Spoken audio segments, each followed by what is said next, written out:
tomar el agua. A mayor concentración de sales, o sea, a mayor potencial osmótico, la planta tiene menor capacidad de absorber agua, absorber completo. A menor potencial osmótico, o sea, menor concentraciones de sales, el agua se mueve más libremente y la planta tiene más posibilidades de tomar. Profe, no entendí, explique. ¿Cierto? Sí. Miren, ¿qué es el esfuerzo de humedad del suelo o el potencial de agua del suelo? Que también se le llama así. Es la facilidad o la libertad que tiene el agua de moverse dentro del suelo. ¿Sí? Si en el suelo hay mucha agua, hay alto potencial. Si en el suelo hay menos agua, hay menos potencial. ¿Sí? Vamos a hablar. Si yo tengo, si yo tengo menor contenido de agua en el suelo, ¿sí? Voy a tener un potencial bajo, o sea, una baja movilidad. ¿Por qué? Por dos razones. La primera, que hay poquita agua, ¿cierto? Pero la segunda y más importante, porque mucha parte de esa agua está succionada por el suelo. Recuerden que el suelo siempre genera una succión por el agua, o sea, la retiene, se adhiere, ¿sí? Eso es natural. ¿Sí? Entonces, cuando yo tengo poca agua, obviamente mucha de esa agua va a estar succionada, y como va a estar succionada, entonces hay una menor potencialidad del agua de moverse. O sea, que en condiciones de esto, ¿sí? Condiciones de esto, la succión que ejerce el suelo por el agua es súper altísima. Mucho más fuerte que la succión que puede llegar a ejercer la planta por el agua. ¿Sí? Ejerce una succión la planta, pero relativamente baja. Entonces, cuando hay poca agua y esa succión es muy alta, entonces obviamente el potencial o la facilidad que tiene esa agua de moverse es poca. Y entonces, la capacidad que tiene la planta de absorber agua es poca. ¿Sí? Pero ahora vamos a meterle la sal. La sal también ejerce una succión por el agua. La sal también adhiere, succiona. Entonces ahora, como digo yo, baila el trompo en la boca. Tras de que no hay agua, porque está altamente succionado, entonces la poquita que puede tomar la planta, ¿la succiona quién? La sal. Entonces todavía hay mayor dificultad de que la planta tome el agua, porque hay poca, está altamente succionada por el suelo, pero la sal contribuye también a esa succión. ¿Sí? Vamos a suponer que el contenido de agua incrementa un poquito, ¿sí? Entonces, ese contenido de agua es medio en el suelo. La succión es media en el suelo, ¿sí? O sea, ¿qué quiere decir? Que el agua está más libremente, pero la planta la puede absorber con mayor facilidad. Pero si yo tengo en estas condiciones un suelo salino, ¿qué quiere decir? Que la sal también me está ejerciendo una succión por el agua. Y entonces le va a quedar mucho más difícil a la planta de absorber esa agua. ¿Qué pasa en muchos suelos salinos? La planta se muere de sed en presencia de agua. ¿Por qué? Porque esa agua está succionada por el suelo, succionada por la sal, y entonces la planta, pobrecita, no tiene tanta fuerza. Entonces, mientras haya sal. Entonces ese es el efecto osmótico. La poca libertad de movimiento que tiene el agua dentro del suelo, y entonces la planta no puede o no tiene la capacidad de absorber agua. Mientras mayor cantidad de sal, menos posibilidad tiene de la planta de absorber agua, entonces ese es el efecto osmótico. ¿Sí? Ojo, el efecto osmótico puede llegar a ser mayor o menor dependiendo del tipo de suelo. ¿Listo? Pero bueno, hasta allá nos vamos. Ahora, ¿cuál es el otro efecto sobre la vegetación? Aparte del efecto osmótico, hay algo que se llama efecto del ion específico. ¿Qué es el ion específico? Yo tengo estos elementos, ojo, estos de acá, ¿sí? No es, sino es los cationes o las bases. ¿Qué pasa? Que esas bases, cuando una abunda, ellas tienen una relación muy estrecha. Cuando una abunda, la otra, aunque también abunde, la planta no la puede tomar. ¿Sí? Por ejemplo, existe algo en el suelo que se llama la relación calcio-magnesio. Y eso tiene un valor, ¿sí? De 2 es normal, de 4 es santa, etc. Cuando hay mucho calcio, perdón, generalmente la relación buena es aquella relación de 2. Pero ¿qué pasa? Que en suelos magnésicos el magnesio obviamente se incrementa. Y entonces como el magnesio es alto y el calcio se vuelve bajito, se vuelve una relación calcio-magnesio invertida. ¿Qué quiere decir? Que al haber mucho magnesio en la solución del suelo, la planta no tiene la posibilidad de absorber este elemento, ¿sí? Lo mismo pasa entre el calcio, magnesio y potasio o entre el potasio y sodio.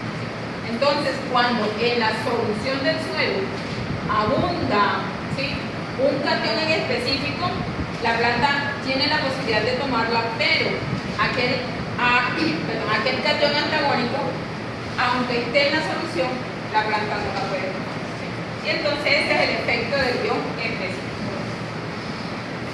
Y en la vegetación, el balance energético interfiriendo negativamente en el crecimiento. ¿Listo? ¿El balance energético de qué se trata? Obviamente de la concentración que hay aquí en solución del suelo de estos cationes. ¿Sí? Generalmente esto con la matriz del suelo debe tener un balance. Cuando pasa lo de ion específico, esto generalmente se desbalancea y entonces la absorción puede interferir negativamente en el crecimiento de agua. ¿Que hay degradación del suelo? Sí, hay degradación del suelo. Degradación física del suelo. ¿Por qué hay? Bueno, obviamente también hay degradación química, ¿no? Porque hay una afectación en la condición nutrimental, ¿sí? Pero también hay una degradación desde el punto de vista físico. Estilo, recuerda, ¿cuál es el? Voy a cambiar la pregunta de educación. ¿Cuándo estos elementos que están aquí, cationes, bases, pueden llegar a generar una condición de degradación física de eso?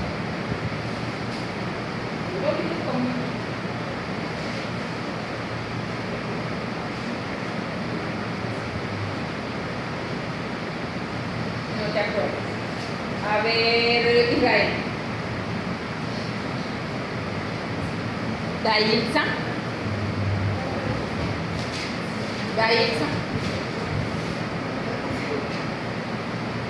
Lo que dijiste me sonó, pero ¿quién la da? ¿Quién la genera? De esos elementos.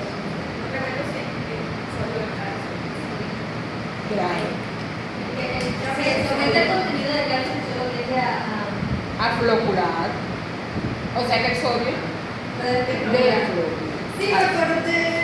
Entonces resulta que si yo tengo altos contenidos de este elemento en el suelo, esto generalmente disgrega la estructura, mientras este agrega las partículas en forma de estructura.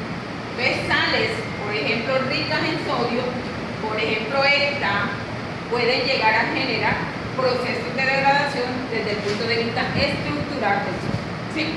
Deteriora la estructura y obviamente condiciona la porosidad, permeabilidad y todo lo que se deriva a partir de la estructura del suelo, ¿sí? Como yo les decía ahorita, la salinidad puede ser un problema natural o puede ser una forma antropogénica principalmente cuando las sales se están aplicando Por ejemplo, en sistemas de riego, ¿sí? En agronomía, en la producción agrícola, más bien, o agropecuaria, se tienen clasificaciones de aguas. Ustedes la tienen desde el punto de vista de potabilización, la parte de saneamiento. Allá se manejan desde el punto de vista de calidad de agua de riego. Por ejemplo, el laboratorio de suelos se llama laboratorio de suelos y agua, porque no solamente se manda a analizar suelos, sino que también se manda a analizar agua para riego como tal.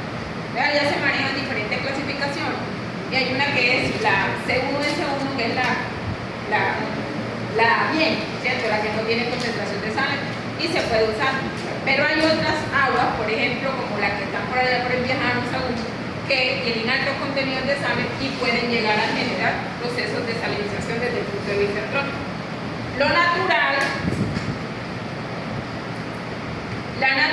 estas son las condiciones que se presentan para que se dé, un proceso de salinización por vocación. Suelos bajos y planos, mal drenaje, periódicamente inundados, ¿cierto? O puede ser que aunque no estén inundados periódicamente, las aguas subsuperficiales, por ejemplo el nivel freático, permanezca por ahí, encimita, ¿cierto? Y el proceso de capilaridad tiende entonces a darse mayormente y se van concentrando las sales dentro de eso.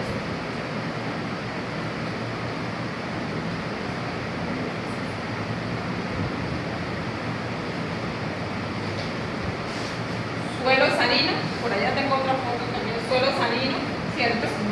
Y acá tengo esto, suelo salino, aquí es por riego. Miren que aquí están las plantitas, hacen riego con aguas de mala calidad, el agua se evapora, la sal se cristaliza. Suelo salino, se supone que eso es un arroz, pero un arroz que definitivamente o necesariamente tendría que hacerse bajo condiciones de fangueo, porque la cantidad de la lámina de agua disuelve las sales y obviamente el efecto es mucho menor, ¿sí? Y estos son suelos sólidos, ¿sí?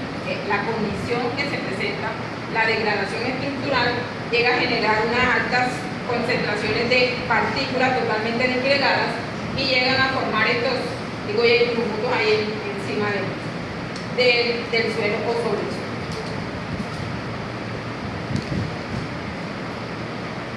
Listo, entonces, ¿cómo se determina? Ya, esto lo hablamos, ¿cierto? Pero, ¿cómo puedo yo establecer? Ojo, esto que se ve aquí, o lo que yo les mostré allá en las fotos anteriores, es una condición final, o sea, es una fase final de la salinización. No siempre se ve así, ¿sí? No siempre. Por ejemplo, ustedes van a Carrillo, ¿cierto? En Carrillo, y en Carrillo suele salir. Pero ustedes lo van a encontrar, no, porque no llega hasta allá, ¿sí? Como les decía, esto es la tercera fase o fase final de un proceso de salinización.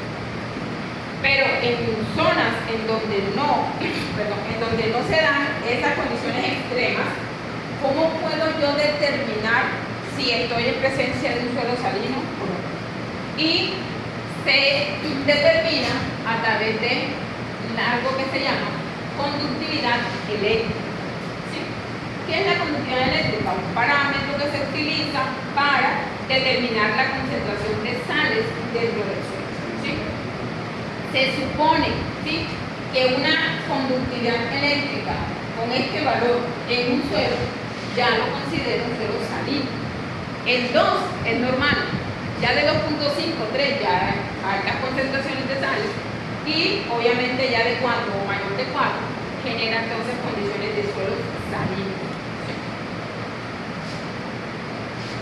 Esto para sales ricas, por ejemplo, en carbonato, pero también hay otro parámetro que se usa para estimar tipos de suelo salino y es el porcentaje de sodio intercambiable.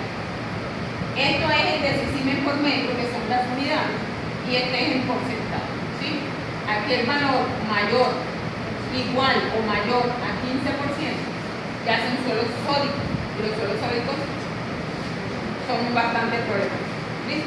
Entonces son dos parámetros que ahorita en una tabla pues yo les voy a mostrar más o menos los valores. Y obviamente, ¿sí? ¿Cuál faltaría ahí? El pH. Estos son los tres parámetros que se utilizan para estimar salinidad en el suelo y, por qué no, especificidad del tipo de sal que está causando el problema. ¿Sí?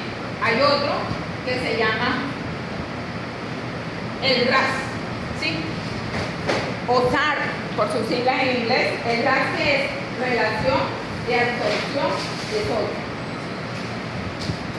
Sin embargo, este es más visto para el crecimiento fisiológico de las plantas, este es más visto para procesos de degradación del suelo. ¿Sí? Por eso yo generalmente no lo incluyo, pero es importante porque ustedes lo conozcan. ¿Qué valor se considera un suelo salino en la comunidad eléctrica? Aquí está. ¿En cuánto? Bueno, chicos, vayan a